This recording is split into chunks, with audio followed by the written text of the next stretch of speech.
Yo, yo, yo, what is up, everybody? It is your boy out here, CJ the DJ, coming to you live with a brand new episode of Hustle and Burn. As always, man, appreciate y'all tuning in. Of course, it's Sunday. Hope everybody had a great week, and hopefully we can end it off right, you dig? Appreciate y'all tuning in, man.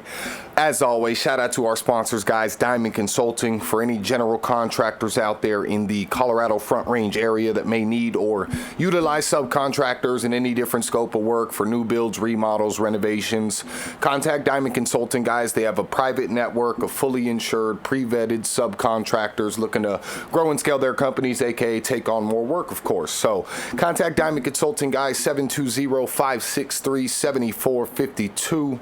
Got another great one for y'all, man. So we're going to get right into it with the NFL, the not-for-long league, man. Mike Vrabel got hired this week as the head coach of the Patriots, which honestly, in my opinion, makes them contenders again, man. Especially, in that division, you see Miami is completely declining. Tyreek wants out. You don't know what's going to happen with the head coach there, moving forward after this season. So, we'll see. But Vrabel's leadership really, I think, could restore New England's dominance. I mean, like I mentioned on a couple pods ago when we were talking about rookie quarterbacks, Drake May had an absolutely stellar, statistically speaking, season. I mean, the kid didn't turn the ball over very much. He made good decisions. It was just, their offense didn't click, right? And I think Vrabel's going to come in there again. His leadership, and he's proven it before. He had Tennessee on the cusp of, damn near making a deep run before they kind of blew shit up over there. And his GM pulled the rug out from under him. So, Vrabel's not a bozo. Vrabel is a top-tier head coach in the NFL, guys. And, this is a great rehire because he used to play and coach for the Patriots. For the New England Patriots, man. Shout out to Mike Vrabel. Ben Johnson is now the rumored Ben Johnson, who is the offensive coordinator for the Detroit Lions. Rumored to be the Raiders' next head coach. It's not, heating up Chad. It's a flaming ball of fire. That's what everyone kind of says is going to happen. So we'll see, man. The Raiders need a high-quality mind at head coach, realistically speaking, to pair with a new GM, to pair with Brady so they can, try and build this up and stop Mahomes, stop the Chiefs in that division.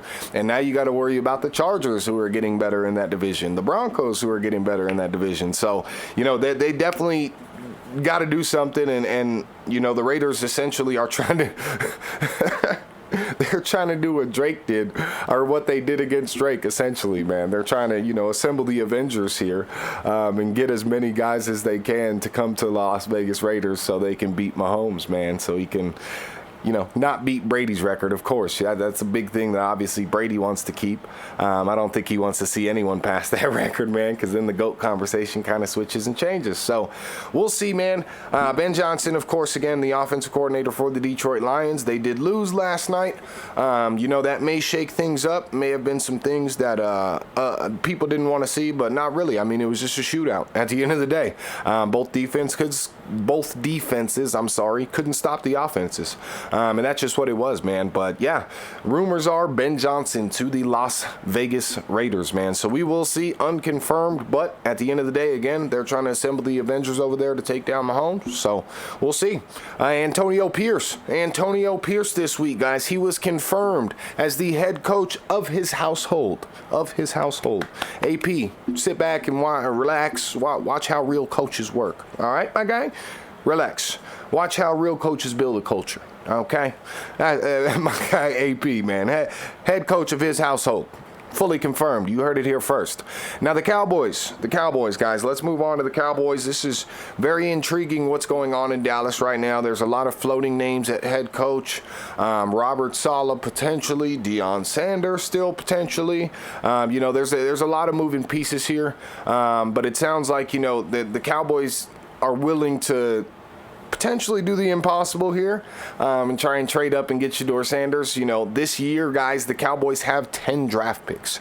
10 draft picks in this year's draft, okay? And in my opinion, I would trade them all. I would trade every single one of them I'm trading all 10 of the picks this year, and I'm trading next year's first-round draft pick to the Tennessee Titans. And if I can try and package Dak up in that shit, I'm trying to package Dak up in it, okay? And I'm shipping him out to the Tennessee Titans, okay?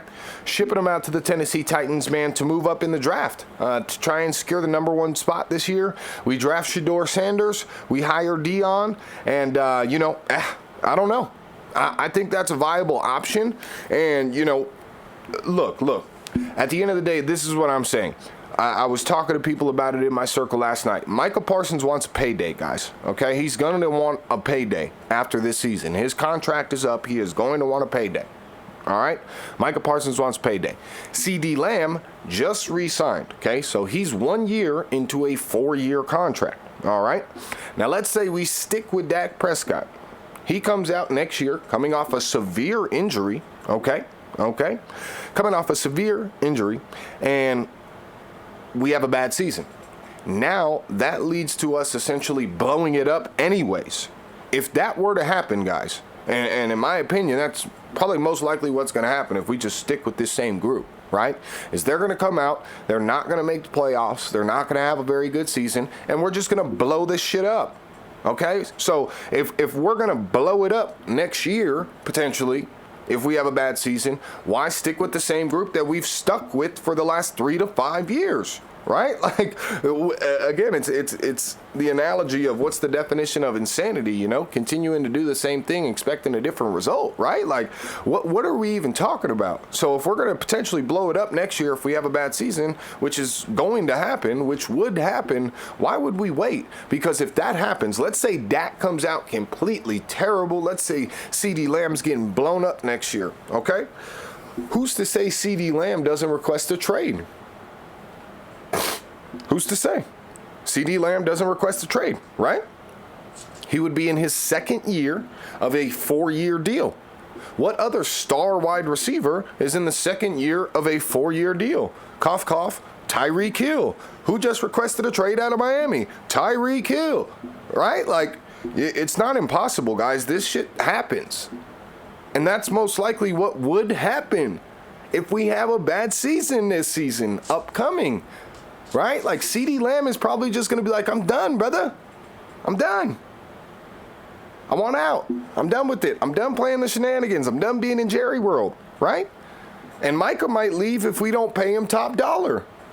So let's move some pieces around.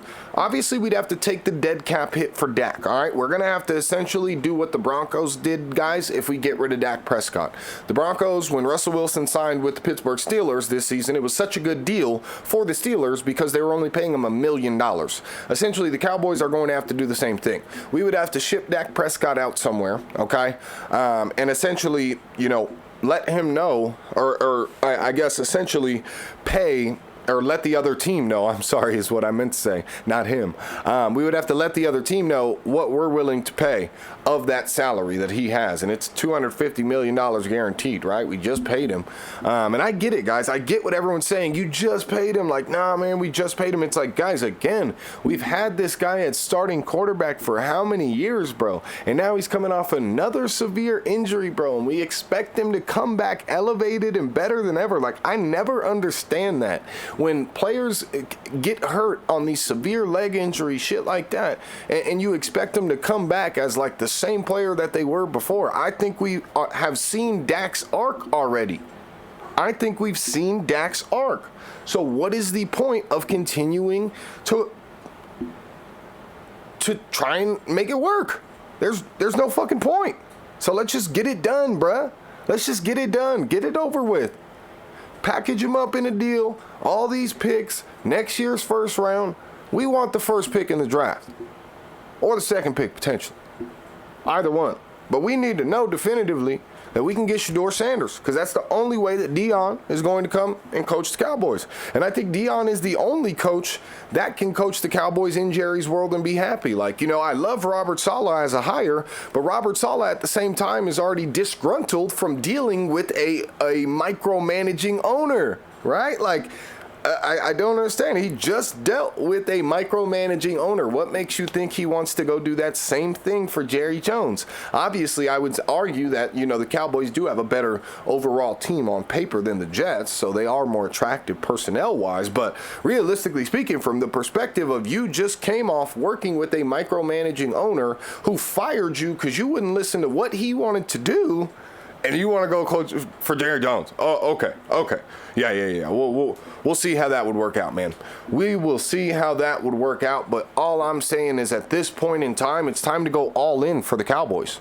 We have to go all in. If there was a time for the Cowboys to go all in on a coach, to go all in on a player, it is right now. It is right now, bro. I don't understand why we think we're going to be better with the same exact team, with the same players we've had. We peaked at 12-5, guys. We peaked at 12-5. 3 seasons straight, the Cowboys finished at 12-5. We peaked at 12-5. It is what it is. We got to move some pieces. I say start with the quarterback. Get Dak up out of there, man. Get Dak up out of there. The Commanders knocked off the Lions last night. What a game, guys. What a game. The Commanders are now going to the NFC Championship to face either Philadelphia or the Rams. And, hey, I'm telling y'all, man, with Philly and the Rams today, watch old Sean McVay, boy. Watch Sean McVay, boy. I'm telling y'all. Him and those Rams are sneaky, guys. They've been injured all season. They shouldn't even have been in this. But, hey, they're here, and they're actually catching fire. They're clicking on all cylinders. And that's honestly, without Cooper Rush even being that involved, it's kind of crazy to see Cooper Rush not as involved. But if that guy catches fire this game, the next game, and then they go to Super Bowls, hey, I'm just saying, keep an eye on Sean McVay and those Rams today, man, against Philly. All right? And Jaden Daniels, guys, he is one of those ones. One of those ones, man. I believe statistically he was 24 for 31 with 350-plus yards and 3 tutties, bro. Are you kidding me? As a rookie, bro? As a rookie? Hey, bro. Bo Nix? Y'all talking about Bo Nix? Come on, man. Bo Nix down there with Bryce Young and them guys. Jaden Daniels, one of them ones, bro. He one of them Joe Burrows, one of them Pat Mahomes. Now, I won't say Pat Mahomes. I got to reel it back. He one of them Joe Burrows. He one of them Josh Daniels, you know what I'm saying? He one of these guys. I mean, he's fire, y'all. He's fire. And I said it on the pod, if you're Cliff Kingsbury, obviously you want to be a head coach. But I said it, if you make a deep run with the Commanders, if you fuck around and make a deep run with the Commanders, what's the point in leaving, right? Would you leave an organization where essentially I'm sure you're the man, right? You're with Dan Quinn. Dan Quinn don't give a fuck what you do. You run the offense. As long as the offense look good, he's chilling, right? Like, you run the offense, essentially. You got a rookie quarterback who really fucks with you, who's really a great mind. I mean, if you listen to this kid's interview, like he's there, bro. Like mentally, he's there, bro. He knows exactly what to say. He knows exactly what to do. This kid is fire, yo. So if you're Cliff Kingsbury and you make a deep run, I said it. You can't leave, right? There's no point at that point in leaving.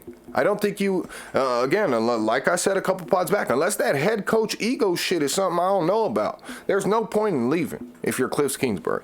You got to stay there, man. You got to stay there. He ain't going nowhere.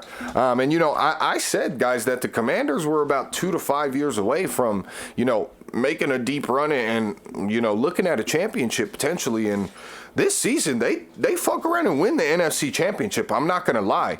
They can win the NFC Championship. If they play, guys, in the manner that they did yesterday against the Detroit Lions, the number 1 offense in the NFL, obviously the Lions were very banged up, severely banged up injury-wise, right?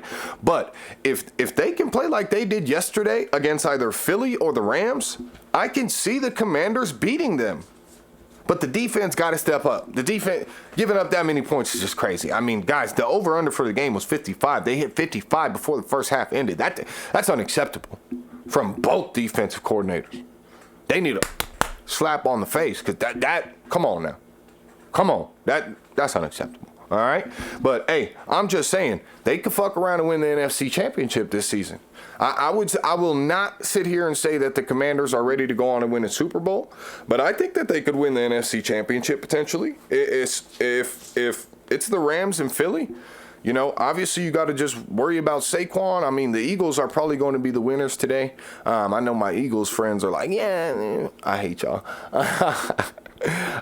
But, you know, at the end of the day, man, the Commanders, I think, could win the NFC Championship this season. And that's not something that I believed, honestly, 4 to 5 weeks ago. They are another team that has kind of caught fire, and they're clicking on all cylinders. But again, that defense just has to step up. My boy Dan Quinn, I'm surprised he's giving up that many points, man. Dan Quinn, get it together, my guy. My guy. All right. But Jayden Daniels, guys, he is one of them ones. Shout out to Jayden Daniels for the performance last night, man.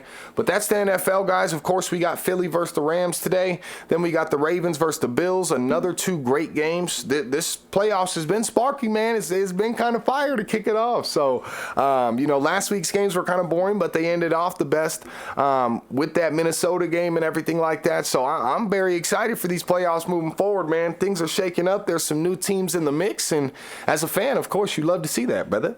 You love to see it, guys. That's enough of the NFL. We'll move on to some quick music news.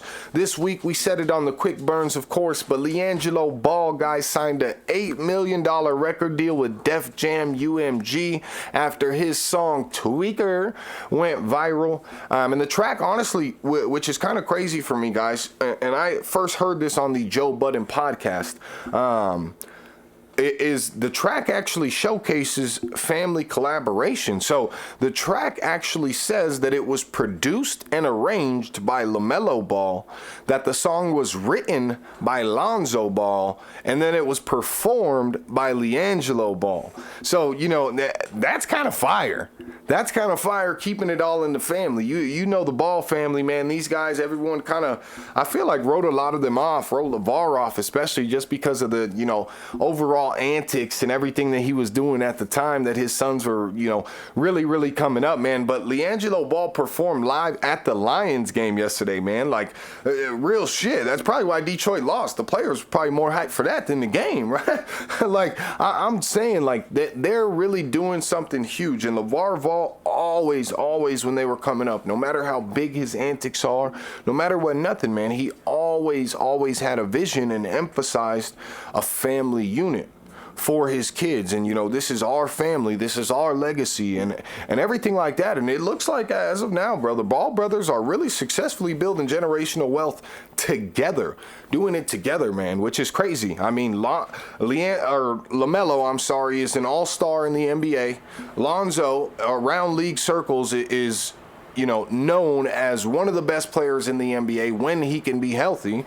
And now you got LiAngelo Ball signing $8 million guaranteed record contracts, right? Like, hey, at the end of the day, hate LeVar Ball, hate his antics back in the day. He did exactly what back then he said he was going to do. And his sons are exactly what he said, man. They're up there. They're some of the top stars in the NBA these days. And hey, they're balling, man. So shout out to LeVar Ball. Shout out to the fam, man. Shout out to all of them. Building generational, wealth together, man. And then the boy, the GOAT, the GOAT of all this shit. I don't care what you got to say. Drake, man, he sued UMG and Spotify this week for defamation.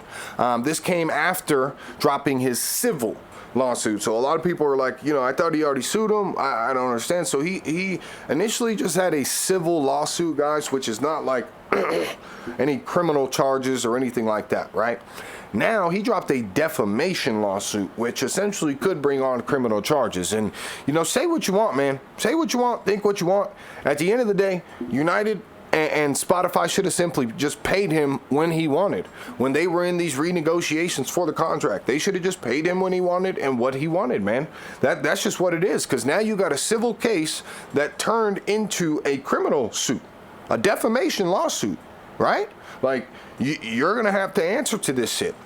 And I don't think if you're Drake and you're Drake's team, if you're Drake's lawyers, that you turn it from civil to a defamation criminal case unless you know for a fact and you have specific things that you can prove. All right? Specific things that you can prove.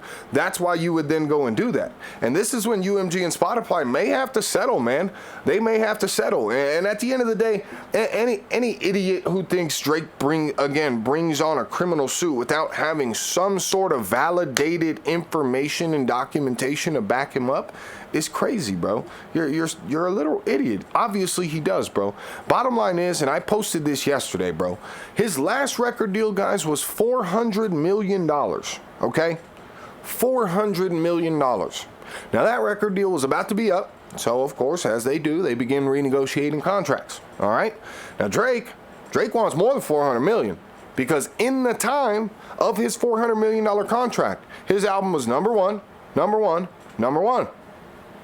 Every song he dropped. Crazy. He's the most streamed artist on Spotify 4 years in a row. Hey, thanks for the 400, but prices went up. My numbers have went up. Drake's numbers went up over the course of the last record deal. So from his perspective, yeah, we need more than that 400 M's. All right? He's renegotiating the deal. Now with the label, he wants even more. The label says, yeah, no, we don't think 400 mil even is going to do. We don't think we're going to re-sign you for 400 million. We're not going to pay you what we even paid you last time. What? Drake? What? All right. Now, negotiations come to a stalemate, okay? He wants more. They want to pay less, okay? Now, after that happens, after receiving a song, listening to a song, approving the release of a song, doubling the revenue put towards the marketing towards a song, okay? Claiming that Drake was a pedophile.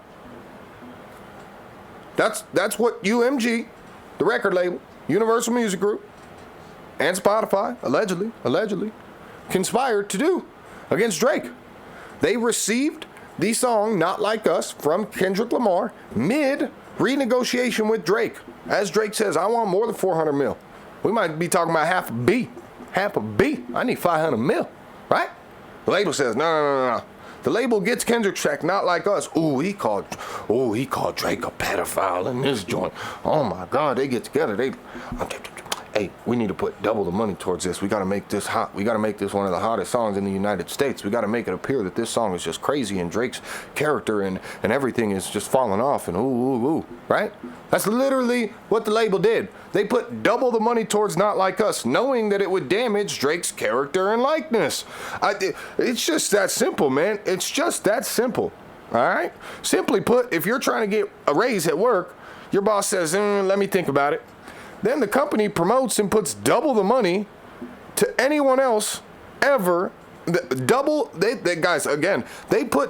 the marketing money towards this song. 2 times more than they have put ever towards any track they put towards Not Like Us. Okay? Imagine your boss puts double the time in to the person who also wants the promotion and just leaves you to the side. And then ends up giving them the promotion and still wants to not pay you more. What are we doing? What are we talking about? That's the reality of what is going on, man. You could feel some type of way about it. Anyone would feel some type of way about that happening to them. But because it's Drake and he's sued and he shouldn't, I don't want to hear it. Principles. The principle of the whole thing is, look, bruh, I'm worth this. You want to pay this. I want this. You decided to go put double the money up to a track that defamed my name, my character, my likeness, mid-renegotiation, simply for the fact that you wanted to pay me less money. No, not going to happen. So guess what I'm going to do? I'm going to sue the shit out of you. I'm going to get money from you that way, and then you dumbasses are still going to want to re-sign me because I'm Drake, and you're going to pay me the 500 mil I want. Hey, say what you want, man. Sorry, not sorry, y'all. Sorry, not sorry, brother. Sorry, not sorry, guys. Drake is the GOAT. Drake should have gotten what he wanted, and now Universal, Spotify are most likely going to have to settle this case. This is not going to be like the initial civil case that Drake dropped himself. He only dropped it to bring the criminal on, to bring the defamation lawsuit on. So that's big time. That's when, you know, we're going head to head, and Drake's got the money to go head to head with these labels, guys. Think what you want. Drake is the only rapper, matter of fact, the only artist realistically outside of Taylor Swift. All right, Drake is the only artist outside of Taylor Swift that has ever actually made $1 billion off of their music specifically. Drake has made $1 billion off of his music contracts specifically, guys. No artist has ever done that in history besides him and old T Swift, old T Kelsey, right? Like, so Drake's up there. Drake's one of them ones. And when they go to renegotiate Taylor Swift's contract and she asks for $500 million, I bet she gets $500 million. But hey, what do I know, right? And there were smear campaigns against Taylor Swift for a long time, still is. Mid renegotiations, she sued as well. What do I know? I don't know. And everyone's going to say, oh, so you're comparing Drake to Taylor Swift? No, the point is, I'm comparing the two biggest artists in the entire world, you bozo. Like, I don't understand. People like to turn their blinders on when, you know, certain things get spoken. There's facts about it. It's like, bro, anyone would feel some type of way if this happened to them. I'm sorry. It is what it is. It is what it is, man. Love or hate Drake. Drake is the GOAT, but, for all the Drake love we give out on this podcast, I do want to say, this week, the Fried Award of the Week does actually go to Drake. I am going to give it to Drake this week, guys. The reason that I am going to give it to Drake is for including these streamers in his lawsuit, including these reactors in his lawsuit. Now, I don't like that. And the reason that I don't like that is simply because, again, what you're alleging, Drake, is essentially Universal conspired with Spotify to put more money and promote this track, right? So therefore, it's not the streamer's fault that they're reacting to it, okay? Like, it's not their fault that they're reacting to the song live on their stream to entertain their fans, to a song that, if what you're saying happened is true, appears to be the biggest song in the world. The biggest song in the United States. Of course they're going to react to it. So you're going to include Kai Cenat? You're going to include more guys' names in this lawsuit that reacted to it? I don't like that. I don't like that. For that, Drake, you get the Fried Award of the Week, my guy. Even though I support the lawsuit and the principles behind it. I see what you're doing, my guy, but the streamers could have been left out. Kind of corny. Don't like it. He even texted Kai Cenat, stay on stream, stay reacting to the song while he was reacting to Not Like Us. That's kind of crazy to me. That's kind of crazy, and, you know, they do call Drake the manipulator. Who knows, man? Who knows? All right, guys. Now, we got Donald Trump's inauguration this weekend, guys. Love him or hate him, he is the president, your president at the end of the day. And that leads us into the investment wrap of the week, which was kind of crazy this week, man. Really, the NASDAQ was up 3.84% this week. The Dow Jones up 3.19%. So a great week for the market. But really, guys, this was crazy because Trump launched a meme coin. Okay, and these things, I'm not even going to delve too crazy into it because it's just so crazy. But this thing soared to a market cap of over $7 billion, guys, within the first 24 hours. And again, these meme coins kind of confuse me because really they have no intrinsic value in any way, shape, or form. But now its market cap is $7 billion. So like there were millionaires made, guys. There were definitely thousandaires made, 100%, 100,000aires made, definitely. But there were multi-millionaires made. There's one guy who put $1 million into this coin when it first came out. In 24 hours, it was at $120 million fucking dollars. Like, what? I don't even get it. I don't even get it, man. That's just nuts, yo. And as I say, of course, proximity to good information is you know, key. So to anyone who was close to that information, kudos to y'all, man. Kudos to those people who were close enough to that information, who saw it drop on the Solana network, who you know, did that.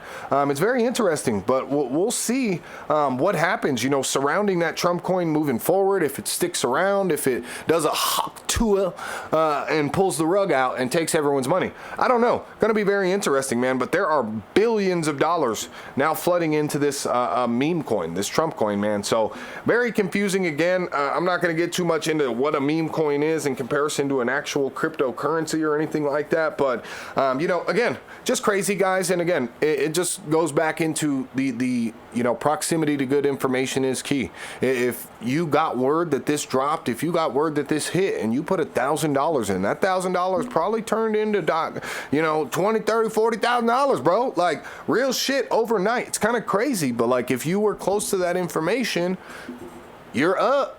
You're up, brother. And you could probably still get in this shit. Like, I'm sure there were people who were 12 hours late to it that got in that still made some money. Not the max money, but you know what I mean? If you were one of those first people that were getting in that shit, bro, kudos to you, man. Proximity to good information is very important. But crazy week for the market. And with that being said, with that Trump coin launching, what you've seen from the XRPs, or even Solana, because that coin runs and works on the Solana network, is, excuse me, is just really high volatility now, guys. What a launch like that is going to do. I'm telling you right now, I haven't been in this a very long time, but there's never been a launch of a coin or anything to this magnitude, right? And this fast, this sort of market cap, ever.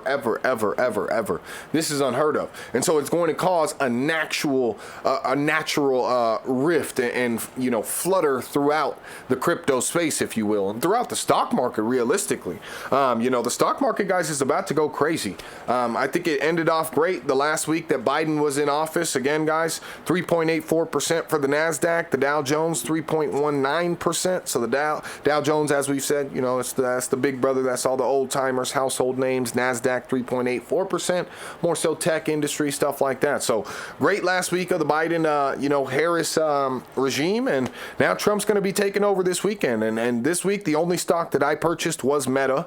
I purchased some Meta this week because it hit a price target that I absolutely loved. And as I said, I dollar cost average as these things come down. It hit a level that I liked. I called it out. I mapped it with technical analysis. Shout out to my boy AC. We've been working heavy on the technical analysis.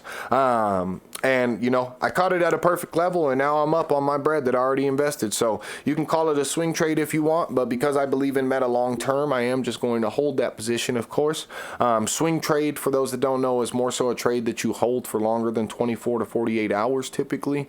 That's kind of a swing trade. So, it's not this day trading that you see and you hear about where you're putting $1,000, $10,000, $20,000 at once, boom, taking it out maybe 30 minutes to an hour later or just by the end of the day, right? It's where you're letting it ride out for typically about 2 to 7 days, if not a little bit longer. That's what a swing trader can be and what a swing trader is. So technically and essentially what I could do is, with that being said, because I mapped perfectly what was going to happen with Meta, because I caught the bottom perfectly, perfectly, guys, perfectly. Anyways, I just be hyped about that shit. That shit's crazy, honestly. When you get into this stuff and you actually, are doing it, and it's just wild. Won't get crazy into it, man. But Meta hit that price target, and so essentially I could swing trade it, right? What I mean by that is I could get out of my Meta investment 3 or 4 days from now. Let's say it continues to go up, and with Trump coming into office, guys, I would guess that the market most likely, depending on his first week, executive actions and executive orders, what he's going to do, I would guess that the market's probably going to go up and probably go crazy a little bit, especially the crypto market, just because Trump and his campaign and his team are really, really heavily backing crypto. And they really want to make the United States essentially the crypto capital of the world, which I think is very cool and very interesting. So again, with Meta, I could get out of this trade in 3 to 5 days. That would be considered a swing trade. But again, because I simply am a long-term investor in some of these companies, of course, some of these companies that we've chatted about, I'm just going to stick with it. I'm just going to keep it, let it ride out. I got it at a great price. It's already went up. Probably, I don't know what the percentage is at this point. I think it's up 8% from when I got into it, 3 days ago? Yeah, guys, right? Like, very good. And that's exactly what I've been telling you guys is, find these levels. Get the fib retracement chart. Find these levels that you want to purchase at. Find where it's flowing within the fib retracement chart and where it's at. Set your levels, set your strike prices. Look into some technical analysis so you can see how to essentially pinpoint, guys. What technical analysis does is, obviously you can't predict the market ever, guys, but it helps you get a better sense of what may or may not happen. If a stock's going to go up, if a stock's going to go down based on what the actual trend is of that stock. So go look at technical analysis. As I've mentioned before, it can really help you out if you are interested in investing like I am. Really helps you out for long-term investing. You can look at the fib retracement chart, then do some technical analysis to be able to see where exactly you want to purchase. Simply set purchase orders. Forget about it. Set it. Forget about it, guys. We've said it so many times now. I hope there are some of you doing it, man. I hope there's some of you listening that are like, yeah, he's right. I mean, why would we not be getting into this stuff that essentially goes up year after year, even on bad years somehow, right? Like it is what it is, guys. And if you think that the economy of the United States is going to be bad under the Donald Trump regime, I just don't see that, guys. Everything that they're saying doesn't point to that happening. So I think you would be a fool if you're not taking some money and you're not putting it in the market, especially if you don't want to invest in stocks. Just get into crypto, but don't just like put more in the crypto. Like, it's not going to be enough to just have like $100, $500, right, that you forgot about or some shit. Like, you got to keep putting more, guys, and keep getting into this stuff because they are going to be around. This is not a joke, right? And so the more that you can have, let's say something were to happen crazy and they flipped and the currency was Bitcoin and you had to exchange every dollar that you have into half a percentage of a Bitcoin or some shit, right? Like, how many would you actually have, right? Would that leave you with the same amount of money you have? There's potential that they, if they were to switch a currency, right? And we go from a dollar to a digital currency. What happens if that digital currency is one coin of this digital currency, the USDC that we're now going to be used, is worth 50 cents of your actual dollar, right? Or something like that. So it could get interesting. That's why I'm saying, guys, like, for future purposes, if these things are going to be around, which they are going to be around, if they are going to be utilized, you want to get as many as you can, and you want to buy as much as you can while you can at these low prices, because eventually it's going to be like these stocks, right? Like, it's going to be like Bitcoin. These things are going to be overpriced, and you're not going to be able to really, own a full piece of it, which is what you want to do, which is why you see so many people getting in these coins that are worth $2, that are worth $10, that are even worth $100. Bitcoin was worth $8 at one point. Bitcoin was worth $2,000 at one point. You see Ethereum was worth $100 at one point. It's $3,400 today, right? Like, these things are going to be around, guys, whether you believe in it, whether you understand it or not. Just invest, but invest smart. Again, we've chatted about it. Dollar cost average into a lot of this stuff. If you're a long-term investor, which is what a lot of you should be doing, a lot of you should just be long-term investing, man. It's essentially, think of it as a retirement account. The same way you put into a 401k, the same way you put into a Roth or a Roth IRA account. Put that shit in the stock market, bro. Put that shit in the crypto market. It's gonna go up, and odds are it's gonna go up more than your IRA or your 401k, man. I'm telling you, especially if you do it smart and you get in at good levels, bro. All you have to do is look at the chart. The chart doesn't lie. It's crazy as you get more into this. The chart just tells you all you need to know. But think about this, right? I said the Trump coin launched, right? $7 billion market cap overnight. It is now, guys, performed better than the S&P 500. So this one meme coin has performed better than these stocks in 24 hours overnight than the entire S&P 500. This is crazy. It's unheard of, right? And so, again, these are things that are actually making money. A lot of people think like, oh, if I have this, if let's say Trump coin, for example, let's say again, the guy who put $1 million in a Trump coin, oh, what an idiot. He can't take his money out. What the fuck are you talking about? If this guy wanted to, the 120 million he has, he can go and fucking get in cash, bro. He now has $120 million because of this stupid ass coin. And you're sitting here questioning if you should be looking into this? Come on, guys. Come on, guys. Come on, man. Come on, man. All right, guys, that's the pod for this week. Of course, we're not doing any NFL picks. There's so slim few games, but hoping that the Ravens win today and beat the Bills. I want Lamar to kind of continue. I'm hoping he can really make a run this season, man. And then in the other game, again, I'm going to take Philly. But keep an eye on Sean McVay and those Rams, man. I'm going to take Philly just because they have kind of caught fire as well. Team kind of seems to be clicking a little bit better than they were 3, 4, 5, 6 weeks ago. So I think I got the Eagles today. I got the Ravens today, but no NFL picks. Still shout out to ORSBC, man, the sponsors for the NFL picks. That is the Raiders Club, guys. We are going to be getting together at a new location beginning next season. We will, of course, put the word out on that, but appreciate y'all tuning in, man. Again, hope everyone has a good upcoming week. Hope everyone stays blessed and healthy. We out.